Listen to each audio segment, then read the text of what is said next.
Resources are vanishing, संसाधन समाप्त हो रहे हैं। हम सबको कोरोना से युद्ध का तरीका भी बदलना होगा। जिस गति से कोरोना मरीज बढ़ रहे हैं, कोरोना से लड़ने के साधन, चाहे वो ऑक्सीजन हो, हॉस्पिटल बेड्स हो या दवाइयां, धीरे धीरे खत्म हो रहे हैं, जो कि स्वाभाविक है क्योंकि इस प्रचंड लहर का अंदेशा किसी को नहीं था। सभी अपने अपने स्तर पर संसाधनों को बढ़ाने की कोशिश कर रहे हैं, लेकिन हम सब मिलकर संसाधनों के सीमित और विवेकपूर्ण प्रयोग से इसमें अपना सहयोग दे सकते हैं।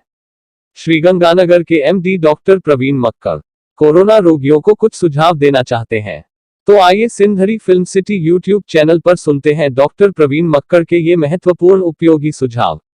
पहली बात यह है कि आज की तारीख में यदि आपको बुखार, गला खराब या खांसी होती है तो उसे कोरोना ही मानिए, लेकिन घबराइए नहीं और संयम रखिए और तुरंत डॉक्टर के पास मत भागिए। तुरंत किसी जांच की जरूरत नहीं है।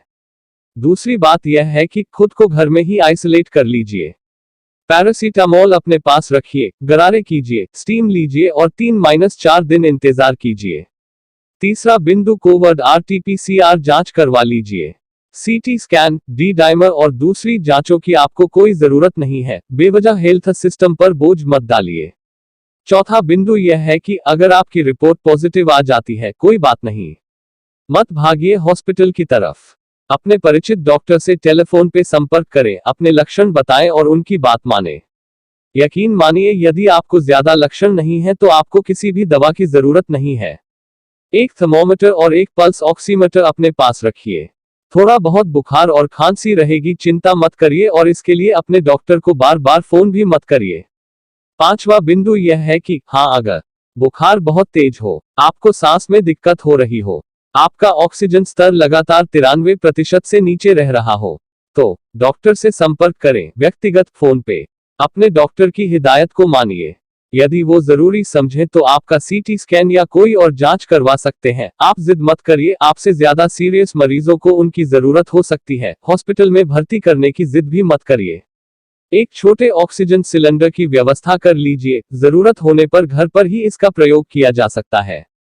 उल्टा लेटने से और लंबी गहरी सांसें लेने से आपके शरीर में ऑक्सीजन की मात्रा बढ़ती है। अगर इन उपायों से और कम दबाव 2-3 ET या ऑक्सीजन से आप अपने शरीर में ऑक्सीजन का स्तर 95% के आसपास रख सकते हैं, तो आप घर पर ही अपने डॉक्टर के दिशा निर्देशों का पालन करते हुए रिकवर हो सकते हैं। छठा बिंदु यह है कि लेकिन हाँ, अगर ऑक्सीजन का स्तर ऑक्सीजन देने के बावजूद भी 90% से नीचे जाने लगे तो फिर हॉस्पिटल में भर्ती करना होगा। सातवां बिंदु यह कि याद रखिए, कोरोना के इलाज के लिए जितनी भी दवाइयां प्रयोग की जा रही हैं, उनमें से अधिकतर पर आम राय नहीं है, फिर चाहे वो रेमडेसिविर हो, कोई और एंटीवायरल या अजिथ्रोमाइसिन, डोक्सीसाइक्लिन, इवरमेक्टिन, प्लाज्मा थेरेपी आदि।